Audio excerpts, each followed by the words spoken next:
Boa noite a todos os presentes. Eu sou Orlan Romano, assessor da comunicação do CRFRS. Estou aqui representando todos os diretores do Conselho, tá bom? A nossa diretoria está em viagem para outro estado e não pôde estar presente hoje. Nessa noite, teremos a capacitação intitulada O Intestino como Maestro Metabólico. Organizada pelo GTT de PIX, o objetivo da palestra será abordar a importância da saúde intestinal no processo de saúde versus doença, na microbiota intestinal e síntese. Além disso, apresentaremos o embasamento científico sobre a saúde intestinal em associação à ozonioterapia. Para isso, convidamos a farmacêutica e nutricionista fisioterapeuta Cássia Correia. Cássia é especialista em ozonioterapia, pós-graduada em medicina estética e integrante do GTT de ozonioterapia do Conselho Federal de Farmácia. Agradeço a todos pela presença nessa noite, em especial a palestrante Cássia por aceitar o nosso convite e compartilhar os seus conhecimentos conosco. Antes de darmos início ao evento, eu gostaria de dar alguns recados, tá? A gente vai manter os microfones e câmeras de todos os participantes desligados para evitar interferências durante a apresentação. Informamos que a palestra será gravada e disponibilizada em nosso canal do YouTube posteriormente. Ao final, todos os participantes poderão esclarecer suas dúvidas. Para organizar os questionamentos após o pedido dos palestrantes, quem tiver dúvidas pode enviar ali no ícone atividades, opção perguntas e respostas. Se não conseguir encontrar, pode mandar aqui no chat, organizar e passar para a palestrante responder, tá bom? A gente vai seguir a ordem de envio. Desejamos a todos um excelente evento e a palavra está contigo, Cássia. Seja bem-vinda. Obrigada, boa noite a todos. Agradeço aí a oportunidade de estar falando sobre um tema tão interessante, né, principalmente nos dias atuais, falar um pouco sobre o intestino, realmente como maestro metabólico, segundo cérebro, e falar um pouco da ozonioterapia, né, que é uma terapia tão excepcional para diversos tratamentos, e essa associação com a ozonioterapia, como uma forma sistêmica, né, de insuflação retal, a gente vai ver o quanto ela é importante, né, para a saúde e para tratar as doenças, diversas doenças, para auxiliar no tratamento, tá? Eu vou compartilhar aqui a minha tela, para dar início.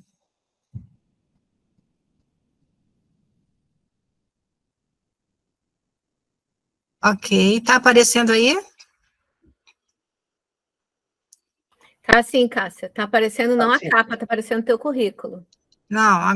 Não, tá, era capa sim. Era capa que eu aproveitei aquela tela que eu achei bonita e botei aqui o meu currículo. Que a gente fez do nosso curso. Isso. Bem, tá aparecendo para todo mundo aí, meu áudio, a imagem, tá tudo ok, não é isso? Sim, tá tudo ok, pode tocar ficha. Então, vamos lá. Vamos entrar, então, um pouco na intimidade do intestino, esse órgão tão fantástico, né, que muitas das vezes as pessoas não dão tanta importância, né, e eu vou tentar falar um pouco sobre esse órgão, e de uma forma até científica, né, para a gente ver o quanto realmente ele é importante para a nossa saúde. Então, o intestino, ele tem um comprimento em torno de 7, 8, em torno de 9 metros, né, de comprimento. Na verdade, isso varia bastante, né, tem uma certa variação no comprimento do intestino, porém, ele tem uma área quadrada de absorção em torno de 300 metros, ou seja, o nosso intestino tem uma área de absorção, o que equivale a mais ou menos aí o tamanho de uma quadra de tênis. Por quê? Porque nós temos várias vilosidades, microvilosidades, que mais parece com um tapete felpudo.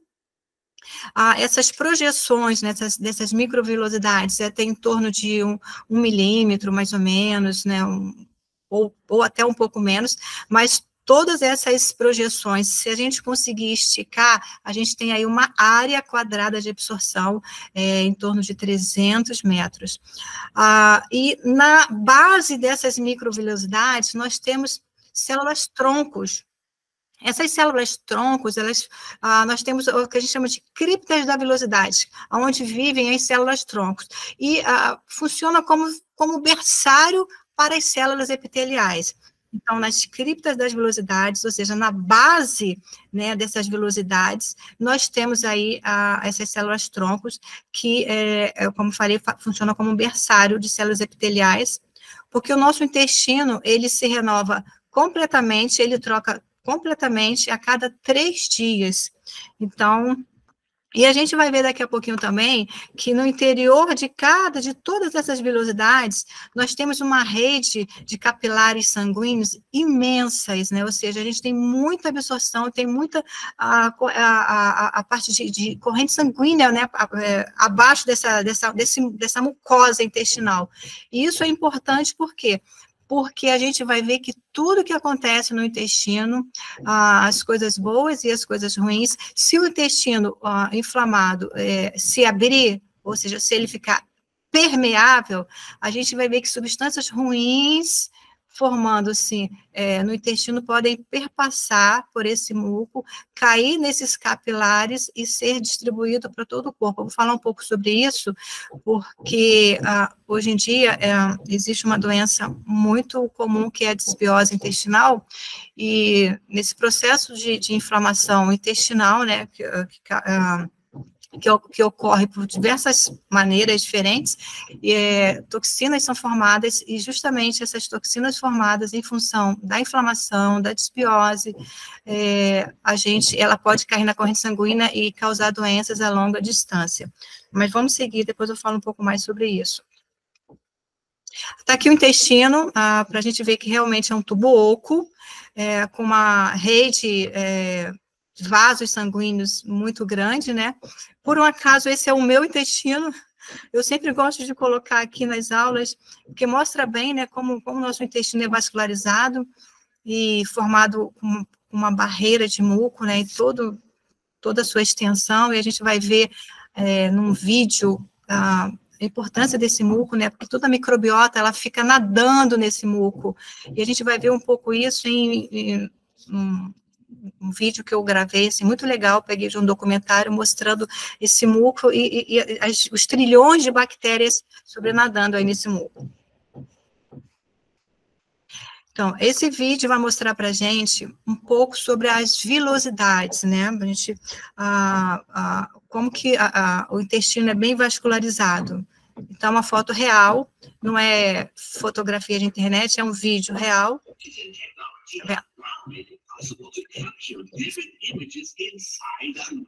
Então, vamos ver dentro do intestino exatamente como que é no interior do intestino. Aqui, ó.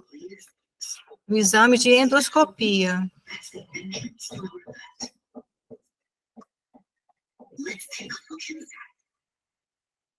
Então, tá vendo? Esse líquido brilhoso é o muco.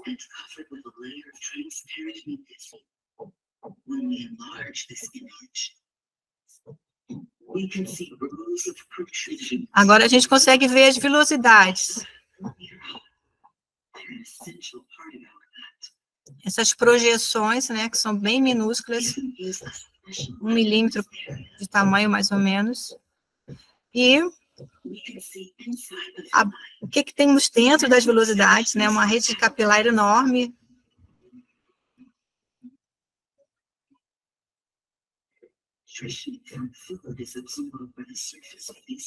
Então, toda a nutrição, né, ela é absorvida e transportada pelo sangue através desses capilares das velocidades. Então, se a gente fornece alimentos saudáveis, substâncias boas serão sintetizadas ali, absorvidas. E também a gente vai ver que a nossa alimentação ela serve de substratos para a microbiota. Então, se a gente tem uma microbiota ruim, a gente fornece substratos para alimentar essa microbiota ruim, essa microbiota patogênica. Então, mais para frente um pouquinho, a gente vai falar um pouco mais sobre isso. E quando a gente fala que o intestino é um maestro metabólico, de fato, porque imagina, o intestino possui por volta de 500 milhões de neurônios. O intestino tem uma vasta rede de neurônios, né? Os neurônios só não pensam, a gente só não pensa, né, esses neurônios, porém, eles sentem tudo. Então, se a gente quer ter uma memória boa, uma cognição boa, precisamos tratar do intestino também. Então, o intestino produz aproximadamente 95% da serotonina. A gente vai ver a importância da serotonina na nossa saúde, até para formar osso, a serotonina participa. Então, a gente vai ver a importância dela. E 50% é produzida no intestino, 50% da dopamina de todo o corpo é produzido no intestino. Então, olha quantos neurotransmissores, né? Dopamina, serotonina. E o intestino apresenta 400 vezes mais melatonina do que na região pineal. Então, imagina, paciente que não dorme bem, né, tem que tratar intestino.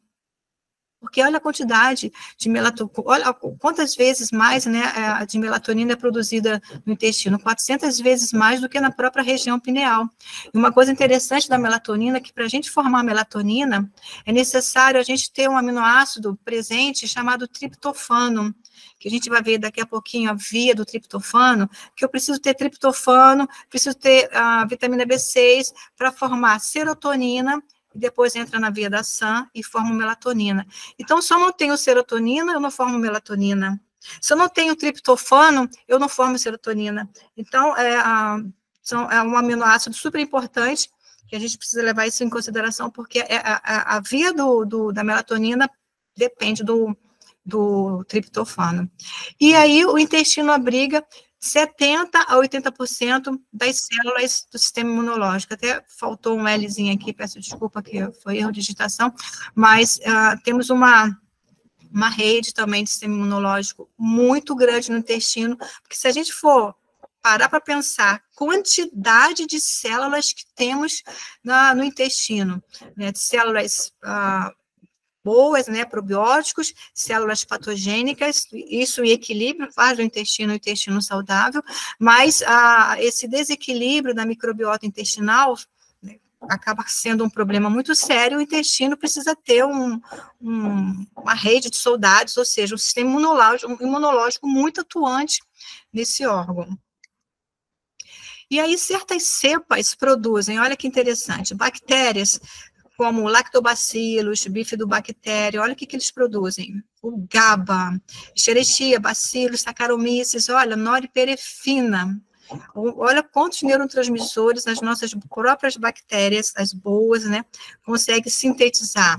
Olha, Cândida, Streptococcus, Escherichia, Enterococcus, olha, elas ajudam a sintetizar a 5-hidroxitriptamina, que é a serotonina. Os bacilos, olha o neurotransmissor que elas produzem, dopamina, lactobacillus, acetilcolina, enfim, essa microbiota, ela sobrevive do que a gente come, do que a gente coloca para dentro, ou seja, os substratos bons que a gente fornece para o intestino vão alimentar, vão sustentar essa microbiota boa, que, por sua vez, vão dar origem a diversas substâncias. Uma delas são esses neurotransmissores, mas tem outras substâncias extremamente importantes para a nossa saúde, como os ácidos graxos de cadeia curta, né, que são super importantes também para diversas condições da saúde. Vamos botar esse vídeo, tem alguns pequenos videozinhos que eu vou estar colocando ao longo da aula, tá? São vídeos bem curtos. Então, esse aqui é um deles, que a gente vai falar um pouco sobre a microbiota.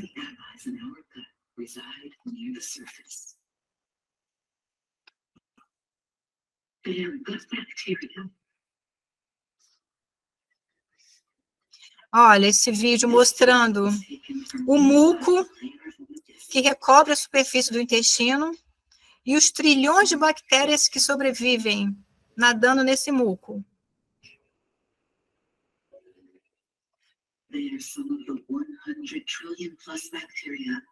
Isso é real, isso é foto real, isso é imagem real. Isso é imagem real. Muito interessante.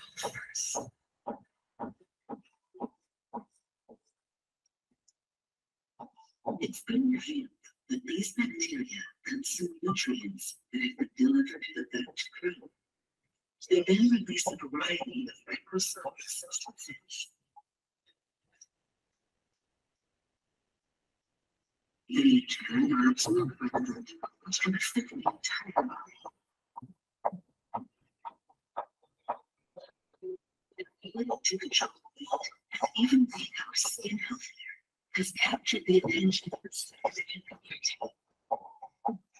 É claro que não é só a alimentação ruim que afeta aí a nossa microbiota, né, que faz com que a microbiota fique em desequilíbrio, causando, então, o que a gente chama de disbiose intestinal. Existem outros fatores, além da alimentação ruim, que também causam a disbiose intestinal, como o estresse, até o excesso de exercício físico, as próprias doenças causam disbiose intestinal, a falta de o sedentarismo também, enfim, tanto o sedentarismo nos extremos, né? Tanto o sedentarismo como o excesso de exercício físico também. O atleta de alta performance também, com certeza, ele está em disbiose.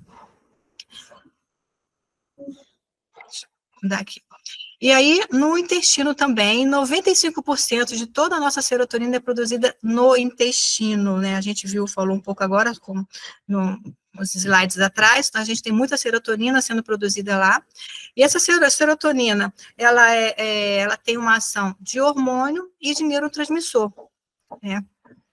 Então, a gente vai ver agora os benefícios dessa serotonina para a nossa saúde. Vamos lá. A serotonina age em 14 tipos de receptores, enterócitos, sistema imunológico, neurônios. A serotonina age em plaquetas circulantes, né? Ou seja, o 5-hidroxitriptofano do intestino libera e distribui em diferentes partes do corpo. A serotonina, né, é liberada em diversas partes do corpo, através da corrente sanguínea, ou seja, a serotonina como neurotransmissor, ela vai agir, ela vai percorrer as fendas sinápticas, e a serotonina vai agir como hormônio também, ela vai ser transportada pelo sangue. Então, a serotonina, ela tem essas duas funções, né, neurotransmissor e hormônio. Então, é muito interessante. E aí ela regula reflexo motor e secretor, agregação plaquetária, resposta imune, desenvolvimento ósseo, função cardíaca. Agora imagina, né, serotonina tendo uma influência na função cardíaca e desenvolvimento ósseo. E sabemos, né, lembrando que a maior parte é produzida no intestino. Então, se eu tenho um intestino ruim, se eu sou cardíaco, tenho um intestino ruim, eu vou interferir no meu tratamento. Preciso tratar meu intestino para que minha serotonina tenha uma influência positiva na função cardíaca, assim como na parte óssea, até no sistema imunológico, enfim, toda essa área aqui que eu falei com vocês. E aí a desregulação da hidroxitriptamina, que é a serotonina, a gente, obviamente, vai ter possíveis doenças, como síndrome do intestino irritável, né, as próprias, como falei, as doenças cardiovasculares, quem tiver predisposição a ter osteoporose, né, as doenças são sempre de cunho genético, e o intestino mal cuidado pode ser um gatilho para antecipar aí essas doenças, né? Eu estou com uma obra aqui no prédio, eu não sei se vocês estão ouvindo um batuquezinho, mas vamos lá. Então, aqui é a via da serotonina, a gente está vendo aqui o triptofano, o metabólito do triptofano, que é o 5-hidroxitriptofano, né? E através da vitamina B6, que é uma vitamina bobinha, que a gente encontra em vários alimentos, a gente vai dar origem, então, à serotonina, que através da ação originando, então, a melatonina. Então, é uma via que, quando o intestino está saudável, quando o triptofano não é catabolizado, ele, portanto, consegue dar origem aí à serotonina e à melatonina. Falando um pouquinho do sistema imunológico, né, como a gente já viu no início, né, temos uma grande parte atuando aí no nosso intestino. Eu vou mostrar aqui esse outro videozinho bem curtinho, como que o sistema imunológico está presente aqui no intestino. Em que parte ele está? Ele está no muco? Ele está abaixo da camada do muco? Ele está abaixo da barreira intestinal? Aonde que ele está? Aonde que esse sistema imunológico está localizado? Vamos ver.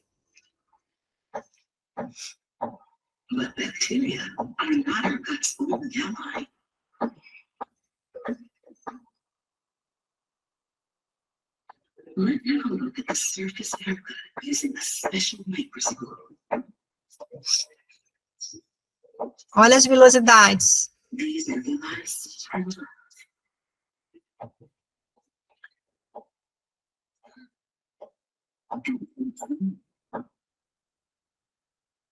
They're filled with something. Tudo isso são células do sistema imunológico. Todo esse pintadinho de rosinha aí são as células do sistema imunológico, presente abaixo da barreira intestinal. Olha como temos sistema imunológico no intestino.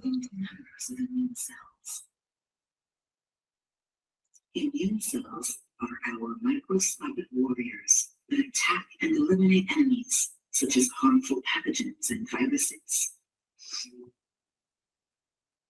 2 trillion immune cells are believed to be present throughout our body. It's now becoming clearer that, remarkably, about 70% of our immune cells are located in our gut, just inside the gut wall.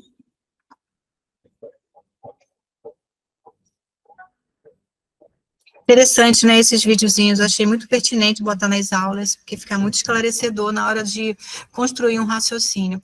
Então, no intestino, nós temos o sistema linfóide associado ao intestino, que é o sistema que chamamos de GALT, né, abreviamos como esse nome GALT, são células linfóides, né, desprovidas de receptores, de antígenos.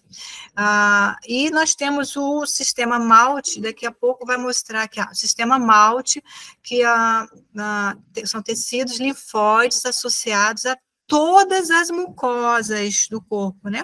O GALT está se referindo, né, está se relacionado aqui à mucosa intestinal. Agora, existe um sistema imunológico linfóide, né, associado a todas as mucosas, porque, na verdade, nós temos a boca, o nariz, né, a mucosa do nariz, a mucosa da boca, a mucosa do ouvido, dos olhos, como uma porta de entrada. Então, nós temos aí essas células linfóides como os guardiões mesmo de mucosas. Então, só no intestino, eu estou sinalizando aqui, só no intestino possui em torno de 50 bilhões de linfócitos, sem falar, então, dos leucócitos totais.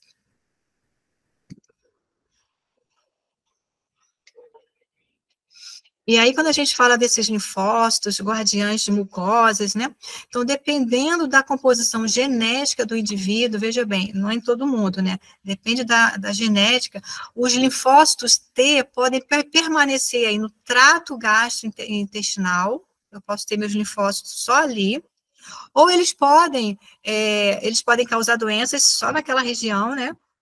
Do intestino, ou esses linfócitos podem migrar para outros órgãos, onde causarão doenças crônicas inflamatórias sistêmicas, ou seja, pessoas que têm uma tendência genética a ter uma rinite, uma sinusite, uma otite, alguma patologia ocular, enfim, né, nessas regiões de mucosa, eu posso, através de um problema intestinal, na ativação desses linfócitos T, eles responderem de uma forma a longa distância, ou seja, ter aí uma alergia bem longe do intestino, mas sendo que o gatilho inicial, né, foi no intestino, ou seja, algum processo inflamatório inicial, por algum motivo, alguma intolerância, que deu aí a ativação desses linfócitos para eles atuarem nas mucosas distantes do intestino. Então, é muito comum nos dias atuais a pessoa ter algum problema, alérgicos, por exemplo, e a causa inicial está no intestino. Então, vai tomar um antialérgico, vai melhorar, pode até melhorar temporariamente, mas daqui a pouco vai retornar se o paciente, né, não tratar do intestino, não fazer boas escolhas, enfim, não agredir menos o intestino e essa célula linfócito T não se sentir tão estimulada. Aqui é uma outra citação, né? Aqui é um estudo, tá vendo? Aqui é um livro, tá? Esse aqui é um outro livro falando a mesma coisa, que é só para embasar bem o que eu acabei de falar, que os linfócitos circulam entre tecidos de mucosa, ou seja, a circulação de linfócitos entre diferentes mucosas é um dos componentes mais importantes desse sistema, pois permite que as respostas sejam integradas em rede. Então, é só para embasar um pouco mais, que esses linfócitos presentes lá no intestino podem causar doenças lá na mucosa, do nariz, do ouvido, tá? Do olho, enfim, diferentes mucosas, porque eles passeiam pelas mucosas do corpo. E se a gente for falar um pouco aqui sobre isso, falando um pouco do eixo intestino-cérebro, a gente vai ver que tem uma ligação muito forte, né, com o intestino e o nosso cérebro, e através de uma via expressa chamada nervo vago. Tá aqui, ó, o nervo vago ligando o intestino com o cérebro. E 80% da informação do intestino vão para o cérebro via aferente, e 20% da informação do cérebro vai para o intestino via eferente, via nervo vago eferente. E nós temos aí o microbioma, ele também se comunica com o sistema endócrino através do cortisol, né? Porque o cortisol, ele é um hormônio que pode pode afetar as células do sistema imune, alterar aí a permeabilidade intestinal. Daqui a pouco a gente vai falar um pouquinho sobre isso. Altera a permeabilidade intestinal e a função da barreira intestinal. E, consequentemente, altera, então, a composição da microbiota intestinal. Então, se o cérebro percebe que o intestino está estressado, está desbiótico, está inflamado, ele, através do eixo hipófise adrenais, aí regula, então, a secreção de cortisol, porque o cortisol, ele atua, né, num momento de estresse. Tá certo? E aí, em função disso, eu tenho o que a gente chama de permeabilidade intestinal, porque eu afeto as células que fazem a barreira intestinal, ou seja, o intestino ele se abre, ou seja, em função da inflamação, em função do cortisol, eu não sei se vocês estão vendo aqui a minha mão, mas é como se meu intestino fosse, assim, todos esses dedos juntos. E esse processo todo acaba danificando proteínas que unem uma célula com a outra. Desmogleínas, claudinas, ocludinas, são proteínas presentes nessas células, né, para que elas fiquem unidas.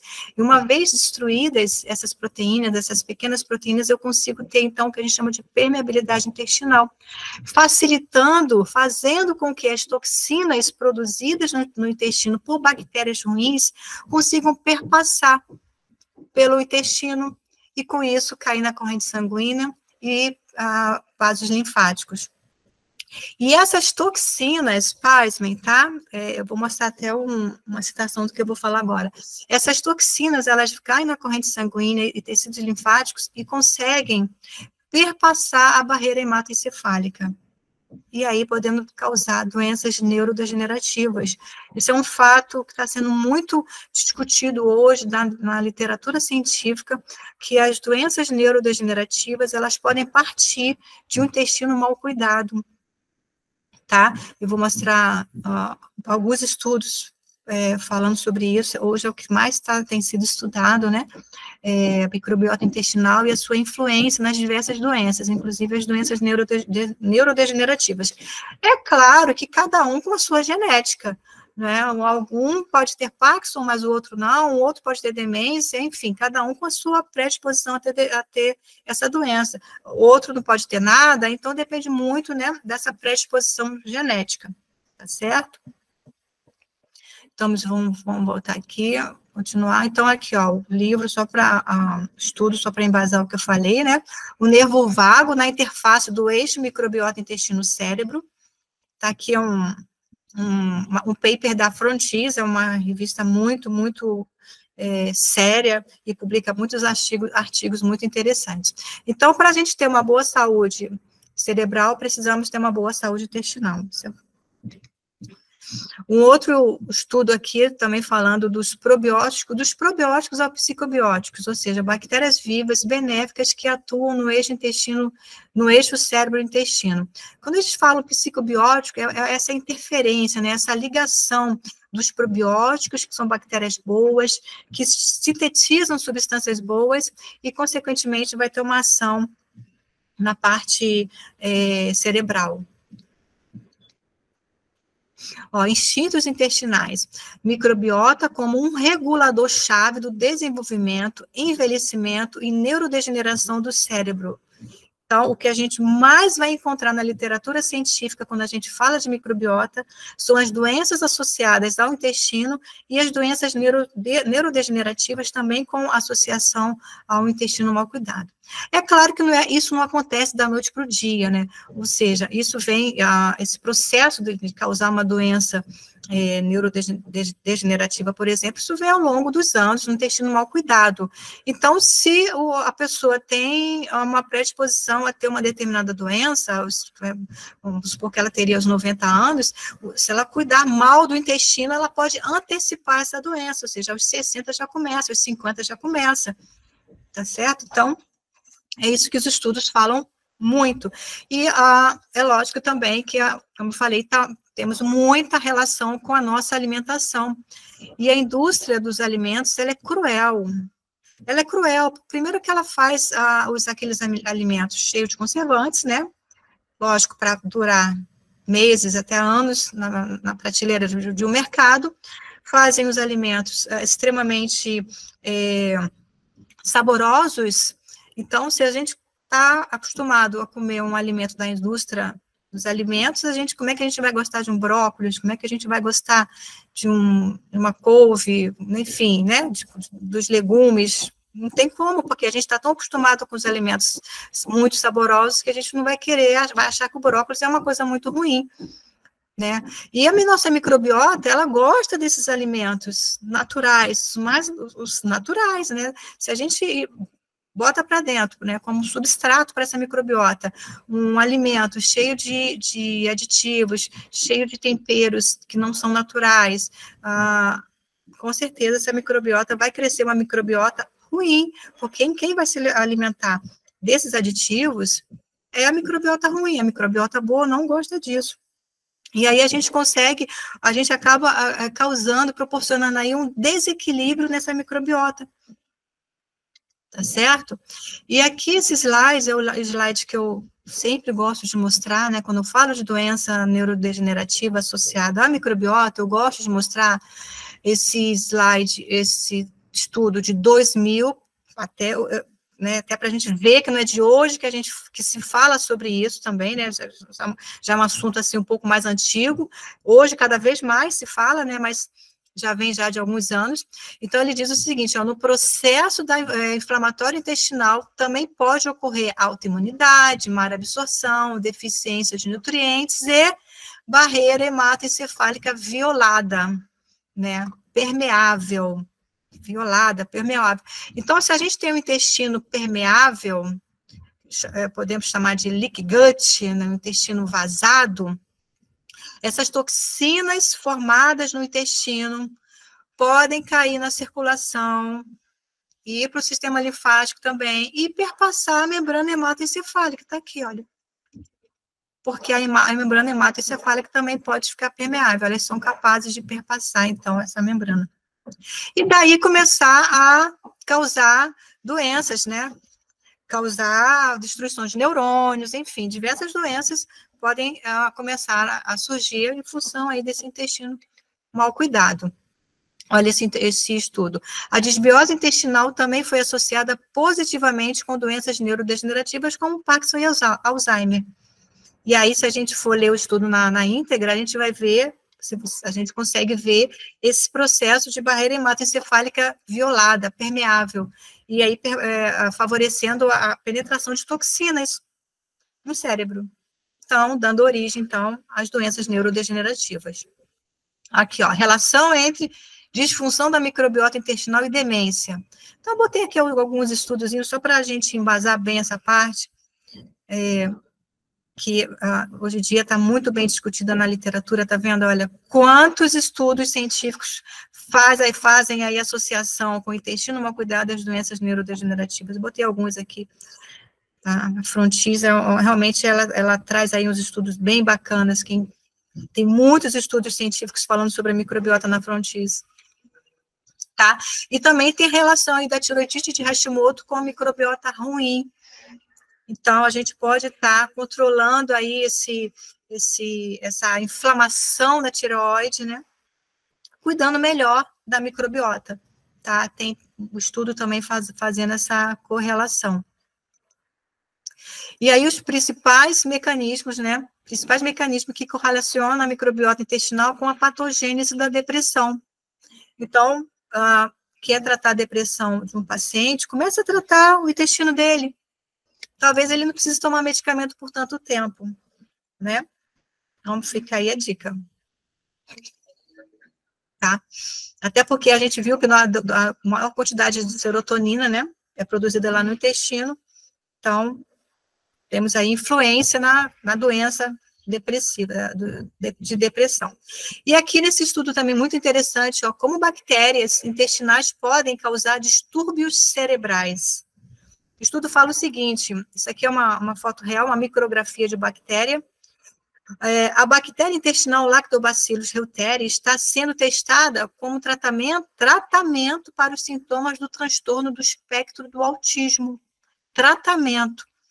Então, começa a paciente que tem aí esse transtorno do espectro do autismo, pode pensar, primeiramente, a tratar a microbiota, fazer suplementação de probiótico, seguir o estudo está sinalizando para a gente o Lactobacillus reuteri como uma boa abordagem, né, para iniciar o tratamento dessa microbiota, e, lógico, temos que pensar não só em suplementar, né, como eu falei, temos que pensar em fornecer substratos para as bactérias boas, substratos bons, alimentos bons, boas, né, fazer boas escolhas, para que esses alimentos sejam substratos para essas bactérias boas, além de suplementar. Então, é uma boa abordagem para começar a fazer a modulação intestinal. Eu sempre gosto de falar desse cientista, o Elie Metchnikoff, porque ele foi um cientista muito importante para a gente, no que se trata de microbiota, porque ele viveu lá nos anos 1900, e ele é um cientista ucraniano, e ele despertou a curiosidade nele de estudar o povo da Bulgária, porque ele percebeu que o povo da Bulgária vivia muito tempo, então ele foi para lá, fez a pesquisa dele, e quis entender por que aquele povo vivia muito, né? Tinha um povo, uma longevidade grande, e aí ele percebeu que aquele povo, eles se alimentavam muito de alimentos fermentados, leite fermentados, até porque naquela época também não tinha geladeira, não tinha eletricidade, né? Então, ele chegou à conclusão que alimentos fermentados fornecem aí os substratos bons, né, para poder fazer crescer microbiota boa. E ele percebeu que uma microbiota intestinal saudável é super importante para você viver bem, ter mais saúde, e ele foi um cientista muito importante na época, porque ele sucedeu Pasteur, né? Ele criou o termo gerontologia, ele foi o pai da imunidade natural, é considerado hoje o pai da imunidade natural, recebeu o prêmio Nobel, né, em 1908, descobriu os macrófagos, e então ele foi um cientista muito importante, e ele, desde então, trouxe aí esse papel, né, da microbiota como essencial para a saúde e bem-estar do ser humano. Então, é muito interessante, né, a gente ter essa informação ter, né, lá nos anos 1900, né, uma microbiota saudável, né, fornece, então, saúde para o paciente.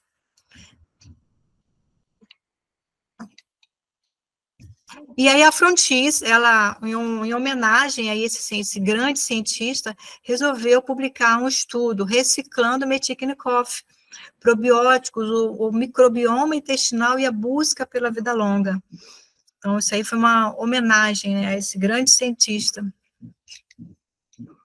Isso aqui é um intestino, um intestino vazado, né, um leaky gut aqui, a gente está vendo uma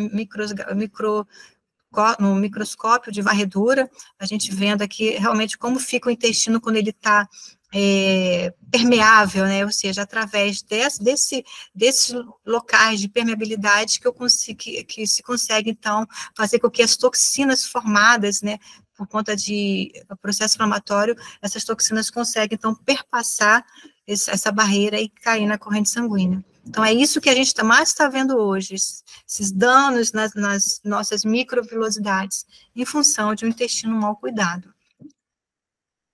Mas desbiose, né? O que seria desbiose? Bem, olhar essa imagem aqui já é a cara da desbiose. Eu não sei para muitos, mas para mim é. Então, a microbiota intestinal, está aqui embaixo até a referência, não sei se está aparecendo aqui para vocês. A microbiota intestinal é significativamente influenciada pela colonização alimentar, com as mesmas bactérias detectadas em alimentos consumidos e nas fezes dos indivíduos. Bem, hoje em dia já existe até transplante de fezes, cápsulas de fezes, não no Brasil, mas já existe cápsula de fezes. Lá nos Estados Unidos foi aprovado. O que seria isso? Seria a pessoa ingerir essa cápsula, lógico, ela tem que ser resistente, né, abrir só no intestino, e aí essa cápsula, essas fezes começar então na verdade são cápsulas para enviar probióticos, né, junto com as fezes, para o intestino. É lógico que não adianta você fazer nada, não adianta suplementar, não adianta tomar cápsulas de fezes, se a alimentação está toda errada. Então, tem que, junto com esse tratamento aí, assim como a ozonoterapia, a gente sempre fala, não adianta fazer insuflação retal, que a gente vai falar daqui a pouquinho, se a alimentação está toda errada. Então, tem que estar sempre associada aí a uma alimentação saudável para fazer o nosso tratamento ser longo, né? Preferencialmente a pessoa modular mesmo o intestino, fazendo uma modulação até cerebral, né? De escolhas, ou seja, se a pessoa está acostumada a tomar refrigerante, não tomar mais refrigerante, procurar evitar ou até deixar definitivamente determinados alimentos. Até porque, se a gente for pensar em líquidos, né, refrigerantes, sucos, durante as refeições, isso já é um grande motivo para a desbiose também. Porque se a gente se alimenta bebendo um líquido, seja qual for, pode ser até um suco delicioso, saudável, mas quando a gente faz uma refeição bebendo um copo de qualquer líquido, a gente dilui o ácido clorídrico no estômago. E se a gente dilui o ácido clorídrico no estômago, a gente faz com que o nosso estômago fique mais básico. E ele mais básico não tem condições de eliminar micro-organismos provenientes da dieta. Esse micro-organismo proveniente da dieta, com o estômago mais básico, vai conseguir perpassar e colonizar o intestino e crescer no intestino. Então, aqui não estou mostrando, mas na minha aula do curso de habilitação em ozonoterapia, eu mostro o estudo científico de pacientes com CCR, ou seja, pacientes com câncer de colo retal, e aí fizeram um levantamento, né, da microbiota desses pacientes, e perceberam que os pacientes com câncer tinham a maior proporção do fungos aspergillus, os pacientes com câncer no intestino. E o fungo aspergillus é um fungo que dá em parede, que dá no ar. Então, o que esses fungos estão fazendo lá no intestino desses pacientes? E eles perceberam, né, um aumento muito grande, o que tinha maior quantidade era aspergillus nos pacientes com câncer. Então, a gente precisa realmente saber o que está botando para dentro, né, a forma como a gente está ingerindo isso, está mastigando bem, está diluindo esse alimento no estômago para o micro-organismo, né, presente no alimento ter uma passagem livre para o intestino e colonizar o intestino. Então, são detalhezinhos que às vezes a gente não pensa, né? Mas que faz toda a diferença para a gente cuidar bem do intestino. Então, olha esse estudo aqui, ó, impacto da dieta na composição da microbiota intestinal. Ou seja, o que eu acabei de falar, né? Estou embasando aqui nesse estudo, que o que a gente come é o que a gente realmente vai fornecer como substrato para nossas bactérias. E elas vivem em simbiose, né? Elas nos ajudam, sintetizando diversas substâncias boas, né? A gente viu neurotransmissores, quando a gente come fibras solúveis, essas fibras, elas fermentam no nosso intestino e as bactérias conseguem sintetizar 3 ácidos graxos super importantes, que é o acetato, butirato e o propionato. São 3 ácidos graxos super importantes para a diminuição da glicose, da absorção de glicose, de gorduras, para deposição de energia para os colonócitos, né, que são as células intestinais, diversas ações importantes, né, desses ácidos graxos de cadeias curtas, que são produzidas, sintetizadas pelas bactérias intestinais através da ingestão de fibras solúveis. Então, existem várias sínteses, né, não dá para a gente falar muita coisa, mas estou tentando lembrar de algumas coisas assim importantes. Aqui, olha, agora quando a gente fala de microbiota intestinal e associa, então, a ozonioterapia, eu trouxe esse estudo aqui dizendo o seguinte, que o ozônio, né, é uma molécula bioativa, natural, nós produzimos o ozônio. Os nossos neutrófilos, eles são capazes de produzir ozônio. Então, só para antecipar, não existe alergia ao ozônio, né? Porque senão, como é que ia ser, né? Quando a gente produzisse nosso ozônio natural. Então, nosso ozônio, com uma molécula bioativa, ela com propriedades antioxidantes, e o potencial aí, como potencial de nova estratégia no envelhecimento nas doenças neurodegenerativas. E aí ele diz o seguinte, o ozônio ativa também o sistema imunológico, a ação anti-inflamatória, tem uma ação anti-inflamatória, libera fatores de crescimento, melhora a circulação sanguínea e tem uma ação antimicrobiana com efeitos potenciais na microbiota intestinal. Porque as pessoas falam, poxa, o ozônio realmente ele tem várias funções, né? O ozônio ativa várias sinalizações. A gente vai falar um pouco aqui o que o ozônio ativa no nosso organismo. Mas e a nossa microbiota? Qual a influência do ozônio na insuflação retal, que é uma via sistêmica excepcional? Qual a influência dela na microbiota? Tem efeitos na microbiota, óbvio. Então, como o ozônio é um oxidante, obviamente que ela vai ter um efeito na redução da microbiota intestinal. Ok, uma redução. E como a gente faz? Bem, deve estar até no próximo slide. Se você faz ozonioterapia retal, devemos, então, fazer uma suplementação de probiótico. Porque se você reduz microbiota, seja ela ruim ou boa, porque não é seletivo, né, não tem uma seleção, o ozônio não é seletivo para a microbiota, para nada, na verdade. Então, se você reduz a sua microbiota, você precisa repor. De que forma? Suplementando probiótico. É obrigatório suplementar probiótico após insuflação retal, tá? Daqui a pouco eu vou mostrar um estudo falando sobre isso, mostrando, né, que importante a suplementação de microbiota. Daqui a pouco eu vou falar um pouco do mecanismo de ozônio, tá? Estou só aqui mostrando a influência do ozônio junto à microbiota, o ozônio na parede intestinal, como é que a influência dele, a gente vai ver nesse estudo, que é um estudo com ratinhos. E esse ratinho é um tipo de ratinho bem pequenininho, os camundongos bem pequenininhos. E a gente vai ver que esse estudo fez insuflação retal no ratinho, numa dose média em humanos. E a gente vai ver o resultado disso no intestino do ratinho, tá? 20 microgramas, que é dose média em humanos, tá? Porque a insuflação retal em humano, ele vai de 10 a 35 microgramas, até 40, mas no nosso curso a gente não recomenda muito fazer 40 microgramas, não, no máximo 35 microgramas, de 10 a 35 microgramas para insuflação retal. E no ratinho, foi feito 20 microgramas. O que aconteceu com o intestino desse ratinho, com uma dose tão alta de ozônio para ele? Vamos lá. Primeiro, vamos ver aqui a conclusão, que depois eu vou mostrar as fotos, né, da micrografia aí do intestino do ratinho. Então, o estudo concluiu o seguinte, que é possível que a descontaminação de bactérias entéricas, né, bactérias intestinais, pelo ozônio possa contribuir para a inibição da inflamação, juntamente com a regeneração induzida da camada epitelial. Então, a gente vai ver que houve um aumento da renovação das células intestinais desse ratinho. Vamos ver aqui, olha só. Então, aqui, essa primeira imagem aqui, ó, após 6 horas, né, a alteração histológica da célula epitelial do cólon pela exposição ao gás ozônio, olha. Aí, aqui, ó, houve uma extrusão de células, ó, células se desprendendo aqui da camada epitelial, né, foi observada.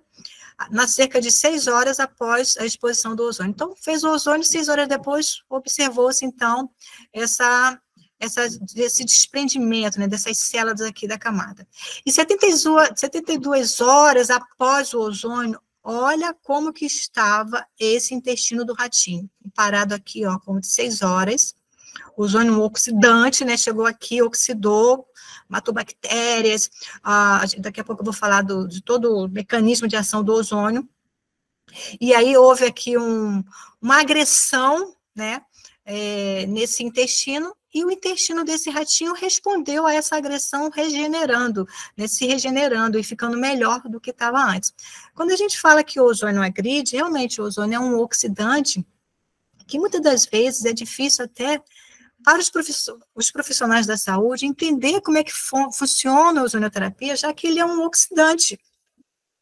Sendo que nós profissionais, nós estamos acostumados a estudar, né, a ação do fármaco, né, droga-receptor. E o ozônio, ele não tem uma ação droga-receptor. O ozônio, ele é um oxidante, então é difícil para o profissional entender como é que o ozônio funciona. Mas eu vou falar para vocês de uma forma muito simples, daqui a pouco a gente vai entrar na parte científica do ozônio e tudo, mas só para antecipar, vou falar de uma forma muito simples como é que funciona o ozônio. Dando um exemplo na natureza, por exemplo, o ozônio a gente sabe que ele segue o princípio da hormese. O que é hormese?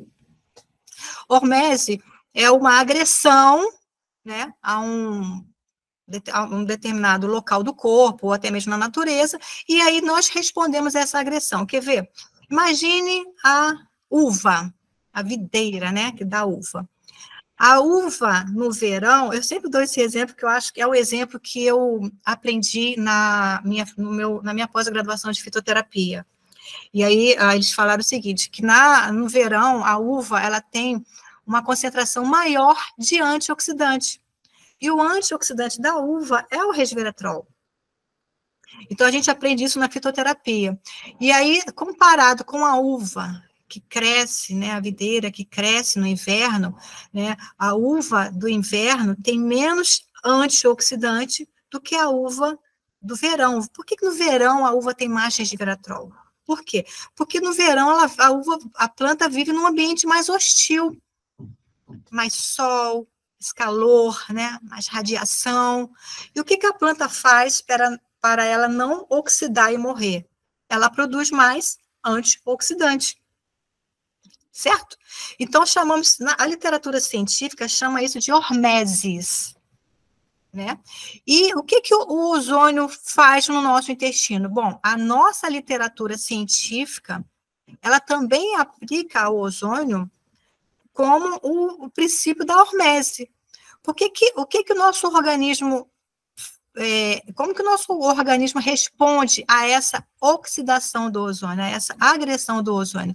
Ele responde de uma forma defensiva, produzindo mais substâncias, daqui a pouco eu vou falar. Nesse caso aqui, ó, regenerou todo o intestino do ratinho, porque houve uma agressão.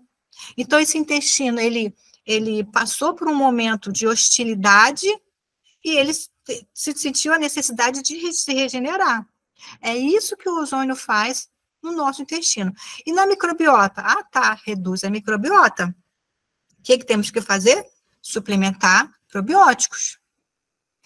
Aí a gente tem um benefício muito grande nesse sentido de redução da microbiota, porque a gente reduz a microbiota ruim.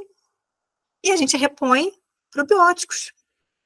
Mas temos que pensar que essas bactérias precisam de substratos para continuar vivas, para a gente, né, continuar fazendo com que elas permaneçam vivas ali, sintetizando substâncias boas. Então, temos que pensar na alimentação saudável, tá? Então, só foi um início aqui do nosso... falar um pouquinho do ozônio, daqui a pouco eu vou entrar mais nos mecanismos, mas o princípio da ozonioterapia é baseada na hormese. Tá? Inclusive, tem aqui o estudo falando, olha, ozonioterapia segue o princípio da hormese. Ozônio é considerado um profármaco com propriedades oxidantes. Ozônio não é uma droga, ele é uma prodroga, ou é um profármaco, né? Com propriedades oxidantes, que produz efeitos biológicos no corpo, com uma dose-resposta bifásica hormesis. Em português, muita gente escreve hormese, também está certo. A terapia é baseada na reversão da oxidação no nível celular. Então, os efeitos moduladores sobre a função do sistema imunológico. Então, a ozonioterapia, o ozônio no intestino, ele vai... o ozônio, quando entra em contato com os fluidos biológicos, vamos falar fluidos biológicos, porque pode ser sangue, né, uma autohemoterapia ozonizada, um menor, né, autohemo maior e menor, que tem 2 tipos, o próprio ozônio diretamente no reto, na mucosa intestinal. Então, o ozônio, em contato com os fluidos biológicos, ele oxida o quê? Membranas celulares, oxida os lipídios das membranas celulares, formando produtos de oxidação lipídica, lógico que ele, né, oxidou lipídios, formou produtos de oxidação lipídica, costumamos falar de ROS. E o ozônio também induz a produção de LOPs, espécies reativas de oxigênio. Então, a gente costuma sempre falar, ROS e LOPs são os mediadores oxidados, são os sinalizadores, são os produtos que vão fazer com que o nosso corpo, os produtos formados pela oxidação do ozônio, que vão fazer com que o nosso corpo responda a essa agressão. Que espécies reativas de oxigênio, H2O2, né, que é formado, e esses produtos de oxidação lipídica são esses produtos que vão mostrar para o nosso corpo que alguma coisa está acontecendo ali, a gente precisa reagir. E esses são os sinalizadores que vão dar, então, o início da produção, o nosso corpo vai iniciar uma produção de quê? Antioxidantes. Nós oxidamos, formamos produtos oxidados, formamos radicais livres, induzimos isso de uma forma leve e controlada, e o nosso corpo responde a essa agressão. De que forma? Produzindo mais antioxidantes. Olha a uva lá no verão. Muito sol, muito calor, muita radiação. Para ela não oxidar e morrer, ela produz o resveratrol. Nós produzimos a catalase, a glutationa peroxidase e a superóxido dismutase. São os 3 grandes heróis do nosso corpo. São os 3 grandes, as substâncias antioxidantes que nós produzimos durante a nossa vida. Portanto, quando a gente está doente, quando a gente vai envelhecendo, essas enzimas, esse poder antioxidante do nosso organismo, ele fica menor. E aí, a gente doente, ou então mais velho, o nosso balanço redox fica desequilibrado. E a gente fica sem a capacidade de neutralizar os radicais livres. E o que o ozônio faz? Ele ativa esses antioxidantes. Vou mostrar para vocês citações daqui a pouquinho, tá? Estou só antecipando. Quando eu começo a falar de ozônio, nossa, dá vontade até de chorar, parece até um milagre, mas não é milagre. Ozonioterapia é ciência, ozonioterapia é bioquímica. Então, o ozônio foi descoberto aí, esse gás, né, em 1840, através de uns testes aqui que esse cientista começou a fazer. Ele sentiu um cheiro estranho quando ele foi ver ozônio. Aí ele deu esse nome de ozônio, que em grego, né, quer dizer cheirar. Tá? E em 1896, né, Nikola Tesla, gênio, né, patenteou, então, o primeiro gerador de ozônio, produziu, então, o primeiro óleo ozonizado já em 1896. E na Primeira Guerra Mundial, né, muitos soldados tinham seus membros amputados. Por quê? Porque eles eram feridos e não tinha antibiótico naquela época para tratar as feridas dos soldados. Então, pernas eram... Desculpa. Pernas amputadas, braços, dedos amputados, muitas amputações na guerra. Porque o antibiótico, a penicilina, ela foi descoberta em 1928, né? E foi isolada em 1938 e utilizada no primeiro paciente humano em 1940. Então, em 1916, não tinha antibiótico. O que eles fizeram? Ozonioterapia, porque descobriu-se que o ozônio tinha uma ação bactericida enorme, bactericida, fungicida, virucida, enorme. Então, muitos membros foram salvos da amputação por conta da ozonioterapia. E aqui, ó, o primeiro estudo teve 20 casos de sucesso, né? Em 1916, foi publicado na revista Lancet. E em 1917, publicaram aí mais um outro estudo,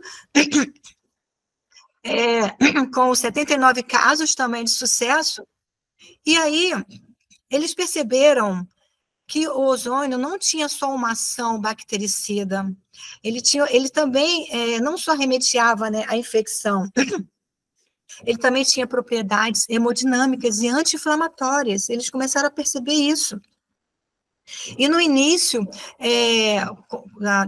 do tratamento, no início da insuflação retal, a intenção de fazer insuflação retal era só para tratar doenças naquela região, né, que tinha um caráter inflamatório naquela região, de diminuir as bactérias, diminuir, na verdade, a parte infecciosa da região. Aí começaram a perceber que o paciente tinha uma resposta além daquele tratamento local do reto. Então, a gente vai falar disso um pouco mais para frente, que foi uma outra descoberta, que onde percebeu-se que o ozônio sistêmico era espetacular, porque ele não só agia no local do intestino, ele tinha uma ação sistêmica. Começou a ver que a ferida tinha um fechamento muito rápido, né? As fístulas intestinais tinham um fechamento muito rápido. Aí a gente vai ver o que o ozônio ativa, além da cascata antioxidante, o que o ozônio faz? Além de reduzir a microbiota, além de ativar os nossos antioxidantes, o que mais o ozônio faz? Vamos falar daqui a pouquinho. Então, aqui só para embasar mais, né, que o ozônio segue o princípio da hormese, como a gente falou, a terapia baseada na reversão do estresse oxidativo em nível celular. Então, na verdade, a ozonioterapia está intimamente relacionada com o conceito equilíbrio, oxidação, redução celular, com suas propriedades antioxidantes, embora, paradoxalmente, ele seja um oxidante. Então, foi aquilo que a gente falou, o ozônio oxida, mas ele estimula o nosso poder antioxidante para a gente neutralizar todos aqueles produtos formados devido à oxidação. Então, o ozônio, ele oxida o látex, né? Uma pena que eu não estou aqui com o meu aparelho para poder fazer ao vivo aqui para vocês, pegar a luva e aplicar o ozônio. A luva, ela se rasga na hora, porque o ozônio realmente é um oxidante para látex e para alguns outros materiais, inclusive na cirurgia, se a sutura for de nylon e a pessoa fazer um ozônio pós-cirúrgico, o sinal ele vai se arrebentar todo, que sabemos que o ozônio, ele oxida nylon. Então, preciso saber, né, profissional que faz tratamento pós-cirúrgico, eu preciso saber que tipo de material foi utilizado naquela sutura daquela cirurgia, tá? Aqui, o ozônio é o terceiro maior oxidante da natureza, perdendo apenas para o flúor e para os persulfatos. Então, o que faz do ozônio um gás tão maravilhoso para as doenças, para a nossa saúde? Um gásinho só. A diferença é a concentração utilizada. Nós temos doses baixas com ação imunomoduladoras, né, do ozônio, e concentrações mais altas com uma ação antimicrobiana, uma ação antisséptica. Então, as dosagens do ozônio, sabendo da dosagem correta, é o que vai fazer dele um tratamento, né, um tratamento excepcional para determinada doença. Então, está aqui, né, o aparelho de ozônio. O ozônio, na verdade, são 3 oxigênios ligados. Então, nós temos aqui um cilindro de oxigênio medicinal, tá certo? E nós temos um aparelho ligado a uma corrente elétrica. Então, esse oxigênio passa pelo aparelho, ocorre aqui uma descarga elétrica. O aparelho emite aqui uma descarga elétrica de mais ou menos uns 15.000 volts. E aí, esse oxigênio ganha mas o elétron, ele se desprende, né, ele se desfaz, ele quebra essa ligação dele e se liga a um outro oxigênio. Eu perco um oxigênio, depois ele se liga a um oxigênio, formando 3 oxigênios. Tá? E a molécula do ozônio são 3 oxigênios ligados. É claro que numa proporção de 100%, apenas uns 5% forma ozônio, né? O oxigênio entra nesse aparelho e apenas 5% forma ozônio.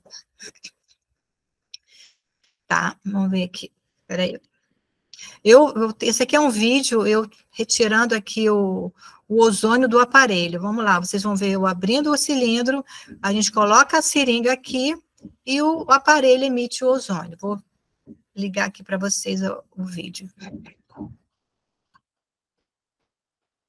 Eu já botei aqui a minha concentração desejada, né? Minhas microgramas, e pronto. O ozônio está aí dentro dessa seringa. É só acoplar a agulha e fazer a aplicação. E aí, olhando assim, parece que não tem nada dentro, mas tem. O ozônio é um gás muito instável, então a gente tem que retirar o ozônio e aplicar imediatamente. Não tem como a gente guardar esse ozônio. Na água ozonizada, a mesma coisa. Ninguém vai comprar uma água ozonizada em lugar nenhum, não tem como. O ozônio ele é muito instável, um gás muito instável. E aí ele se perde rapidamente. Então, por exemplo, na água ozonizada, a gente tem que ozonizar a água gelada, a água tem que ser bidestilada, não adianta ser água do filtro e nem adianta ser água destilada, tem que ser água bidestilada para a gente obter uma concentração excelente de ozônio ali, tem que ser uma água 100% pura, água de injeção. 100% pura, então a gente vai conseguir, através de uma temperatura baixa dessa água, né, água gelada, e sendo bidestilada, a gente consegue uma excelente concentração de ozônio nessa água, que também a água ozonizada tem um efeito fantástico para as doenças gastrointestinais, como, por exemplo, as doenças de estômago, de uma gastrite, úlceras, H. pylori. É porque eu não botei todos esses estudos aqui, porque até o nosso foco é mais a parte intestinal mesmo, né? Não está ligado à parte de lesões de estômago, nada disso. Mas tem muitos estudos, vocês podem buscar na internet, vocês vão achar. Então, está aqui mostrando que o ozônio não tem uma ação, né, droga receptor. O ozônio utiliza mecanismos fisiológicos que estimulam o organismo como uma resposta adaptativa do meio biológico, mas não como uma resposta direta de uma ligação. Foi aquilo que eu falei para vocês, né? O ozônio não vai ter uma ação droga receptor, de jeito nenhum.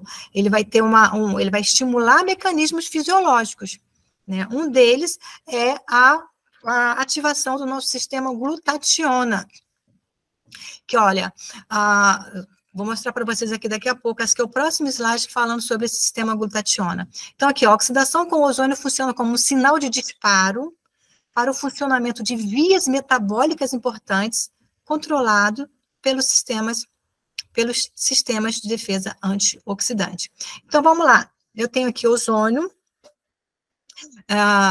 lá no muco, né, lá na barreira intestinal, lá no intestino, na verdade, como eu falei para vocês, oxidando e formando, então, os ROS e LOPs. Lembra que eu falei com vocês? São os mediadores oxidados, tá? H2O2 como espécies reativas de oxigênio e LOPs como produto de oxidação lipídica, ok? Oxidando membranas celulares. Então, esses compostos penetram na mucosa muscular intestinal e entram na circulação dos capilares venosos e linfáticos. Então, nós sabemos que ativamos o sistema glutationa, tá? Sistema antioxidante endógeno. E aí, como esses produtos oxidados, eles também circulam pelo sangue, eles vão ativar uma enzima chamada 2,3-DPG. 2,3-difosfoglicerato, 2-difosfoglicerato. Daqui a pouco eu vou mostrar a citação sobre isso.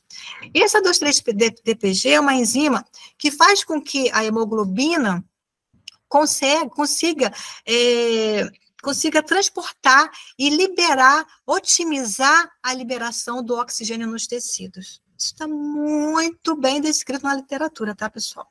muito bem descrito. Então, nós facilitamos, nós melhoramos a entrega do oxigênio nos tecidos. Bem, paciente diabético é uma beleza, né? Fazer a ozonioterapia retal, porque você vai ter aí esse benefício da melhora do oxigênio nos tecidos. Isso é excepcional. Por isso, nós tivemos um caso no curso de uma paciente que chegou lá com o pé condenado à amputação. Eu sempre falo sobre isso porque isso foi uma coisa que, um caso que me tocou bastante, né? O pé dela ia ser amputado, por quê? Porque o dedinho, né? O dedinho, amputou o dedinho e a ferida não fechava. E o pé começou a ficar preto, com pontos de necrose na sola dos pés. E aí não tinha mais nenhum medicamento que respondesse àquela ferida, aquela lesão, aquela abertura ali que não fechava nunca. E aí o ozônio, não, a gente fez ozônio nela e nós salvamos aquele pé com 3 aplicações de ozônio. Parece um milagre, mas não é um milagre. O que a gente fez nela? A gente fez a insuflação retal, lógico que antes de fazer a insuflação retal, a gente teve que solicitar um exame de G6PD, né, é um exame que identifica se a pessoa tem favismo ou não, porque se a pessoa tiver favismo e fazer ozonioterapia, acontece o que a gente chama de hemólise, né, então não pode, pessoa com favismo é uma contraindicação absoluta para a ozonioterapia, então tem sempre que pedir esse exame para fazer a insuflação retal. E mesmo que a pessoa não tenha essa doença, mas ela pode estar numa condição de uma oxidação tão grande devido à doença dela, que a ozonioterapia, isso vai ser acusado também no exame, né? De G6PD, e aí isso vai sinalizar para a gente que aquele paciente altamente oxidado, mesmo sem ter favismo, é um paciente que não deve fazer ozônio naquele momento, deve primeiro restabelecer essa condição para depois fazer o ozônio retal. Isso tudo é só para o retal, só para o sistêmico, tá? Então, a gente fez o retal nela, a gente fez a aplicação local, a gente fez, lógico que a gente usou todos os recursos nesse pé para salvar esse pé. E com 3 aplicações, fazendo na segunda visita dela, fazendo a retal, e em todas as visitas a gente fez aplicação local, com ozônio, a gente descontaminou aquela região com água ozonizada, a gente usou o óleo ozonizado, que tem um poder enorme de regeneração, de angiogênese naquela região, e a ferida fechou, e quando ela voltou lá da 4ª vez, na 3ª vez já estava toda fechada, né, todo fechadinho a ferida. Quando ela voltou lá, o pé estava todo rosado. Então, eu mostro isso muitas das vezes em algumas apresentações, não coloquei aqui, porque estou só fazendo um adendo aqui para vocês, mas foi uma resposta fantástica, porque o ozônio ativou o sistema antioxidante dessa paciente inflamada, toda a inflamação, né, obviamente, eu vou ter ali um ambiente hostil, vou formar radicais livres, e aí eu preciso neutralizar esses radicais livres. Então, com isso, o ozônio entra, ativando o nosso sistema antioxidante. Então, o ozônio também ativou a enzima 2,3-DPG, a de fosfobicerato, e eu tive um aporte melhor de oxigênio para os tecidos, todos os tecidos. O ozônio também ativa os fatores de crescimento através das plaquetas. Então, eu tenho um aporte melhor de fatores de crescimento circulando também, atuando no processo de regeneração, por exemplo, de uma ferida que não fecha. O ozônio, ele atua ativando a produção de óxido nítrico, com isso eu tenho uma vasodilatação, então eu tenho tudo isso circulando de uma forma facilitada. Olha quanta coisa o ozônio faz. Gente, é impressionante, de forma sistêmica, é uma coisa impressionante. Vamos seguir aqui.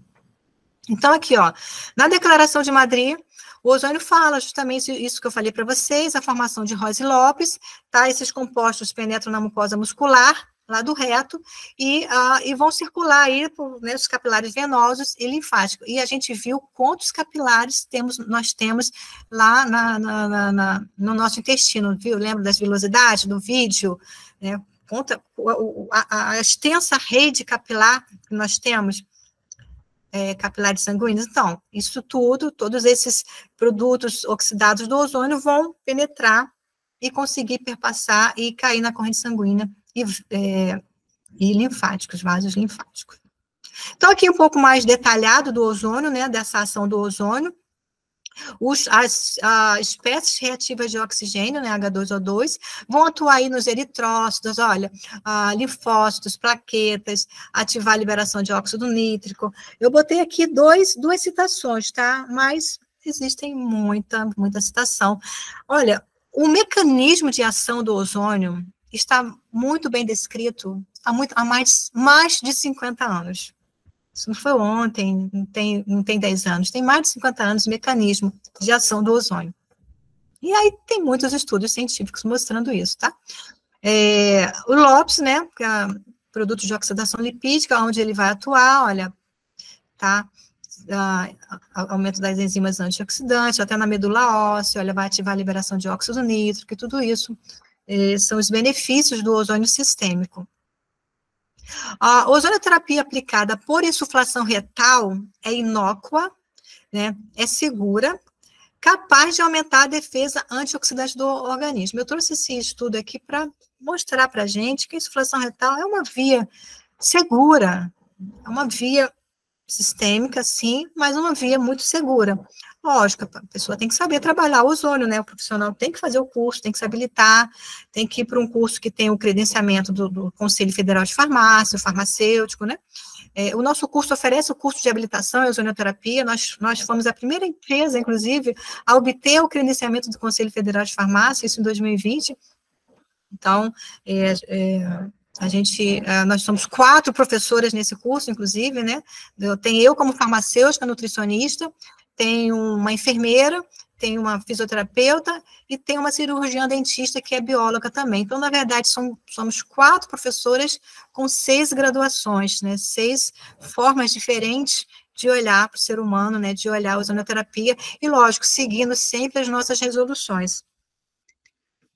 Então, tá aqui, ó, a insuflação retal, como é que a gente faz a insuflação retal? O paciente fica de decúbito lateral, e a gente usa uma seringa, como a gente está vendo aqui, de 60 ml, e uma sonda uretral, que pode ser tamanho 12, tamanho 14, né? São sondas fininhas, e a gente introduz aproximadamente 10, 15 centímetros, é uma proporção pequena, a pessoa não sente nada, né? É claro que muita gente tem aí uma certa aversão, né, à ozonioterapia por essa via, lógico, é uma via íntima da pessoa, mas, gente, existe o supositório é um medicamento que usa via retal, então, é uma forma de olhar para a ozonioterapia como uma forma normal, porque assim como a gente olha para o supositório, né, que tem o seu efeito lá, farmacológico, a gente tem a ozonioterapia como um efeito também excepcional, usando a mesma via do supositório, e é lógico que quando a gente recebe um paciente, a gente sempre fala isso no curso, né? Quando a gente recebe um paciente para o atendimento, a gente não fala que ele tem que fazer insuflação retal, a gente não fala assim, a gente não aborda o paciente dessa forma, a gente fala da importância da insuflação retal, os benefícios da insuflação retal para a doença atual dele, para ele entender o quanto ele pode ficar bom, melhorar, né, auxiliar no tratamento médico com a insuflação retal. E aí o paciente vai embora. Quando ele volta pedindo a insuflação retal, porque certamente ele vai para a internet, ele vai ler, vai despertar a curiosidade dele, ele vai buscar um pouco mais sobre esse conhecimento, essa via, na internet, e ele volta pedindo a insuflação retal. Então, é dessa forma que a gente fala para os nossos alunos como deve ser abordado, né, a insuflação retal para o paciente, de uma forma simples, de uma forma delicada, e simplesmente fazendo com que aquele paciente desperte a curiosidade para saber mais, e ele mesmo depois venha pedindo. Isso acontece demais com a gente aqui, o paciente vem pedindo a insuflação retal. Então, tá aqui, olha, para embasar, né, o que eu falei para vocês, sistema de defesa antioxidante através da insuflação retal, está aqui, olha, as principais enzimas antioxidantes que auxiliam aí as nossas células contra os radicais livres, que catalisam aí reações diversas no organismo, né, que são os superóxidos de dismutase, né, a glutationa peroxidase, catalase, eu diria que são os grandes heróis do nosso corpo, os grandes heróis. Esse estudo aqui é um estudo muito bacana, efeito da insuflação retal de ozônio sobre biomarcadores plasmáticos de estresse oxidativo. Olha que estudo bacana, gente. Então, o estudo fez aqui o exame de sangue para detectar o nível de antioxidantes antes e depois do ozônio. Então, aqui, olha só, superóxido de dismutase, olha que bacana. A SOD, ó, tá vendo? SOD, eles costumam, superóxido de dismutase, eles costumam falar, abreviar como SOD, né? Então, a superóxido de dismutase, antes do ozônio, ela estava nesse nível aqui.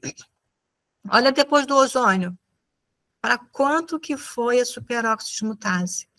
Como que aumentou o sistema antioxidante pela superóxido de dismutase?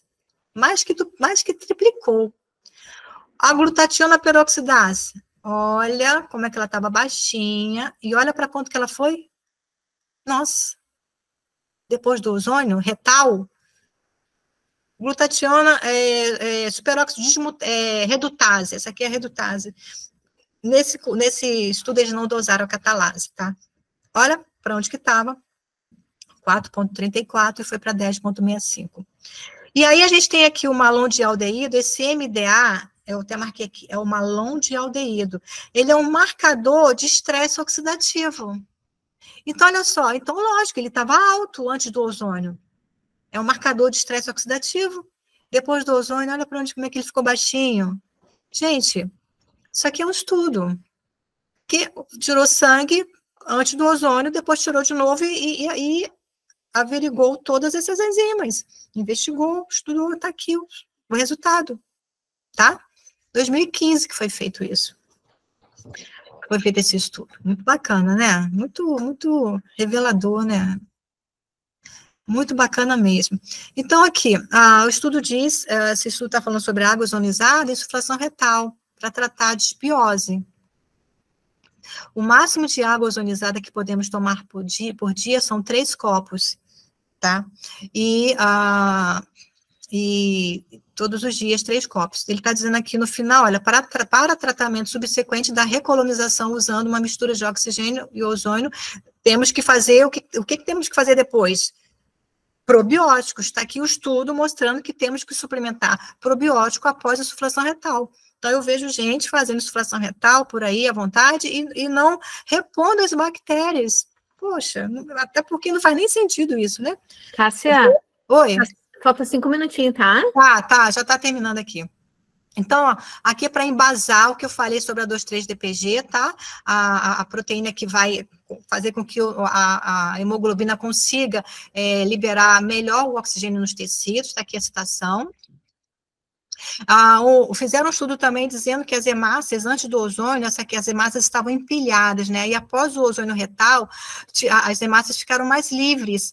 Então, eles chamam isso de efeito rolô, ou seja, as hemácias ficam mais livres para quê? Para transportar melhor o oxigênio, tá? Então, dessa forma aqui, o meu transporte de oxigênio vai ser certamente bem deficiente, ó, antes do ozônio, pós-ozônio. Olha as hemácias bem livres. Olha aqui a micrografia, ó, as hemácias empilhadas, depois do ozônio, as hemácias mais livres. Então, a entrega de oxigênio aqui vai ser muito melhor do que aqui, tá? Aqui ainda falando, né, só para enfatizar, tá? E aqui também, já está terminando, há evidências, né, que o estresse oxidativo aumenta muito na fibromialgia. A fibromialgia é uma condição inflamatória que cada dia o paciente está com uma dor num lugar diferente, então não adianta aplicar ozônio na região de dor, tem que fazer insuflação retal, tem que tratar o paciente com fibromialgia na forma sistêmica, para ele ter todos esses benefícios que eu acabei de falar para vocês. Aqui eu estudo mostrando, olha, a paciente tratou insuflação retal, paciente com fibromialgia, e a ansiedade e a depressão melhoraram. Olha que interessante o estudo. Aqui é um outro estudo falando também, um estudo de 5 anos, né, aqui houve uma melhora na insuflação retal, tá? E houve uma melhora no zumbido do ouvido e na perda de audição. Estudo no período de 5 anos, 1999 a 2003. Então, chegaram a essa conclusão, olha, melhora óbvia no zumbido e na perda de audição, com insuflação retal. Deixa eu adiantar aqui.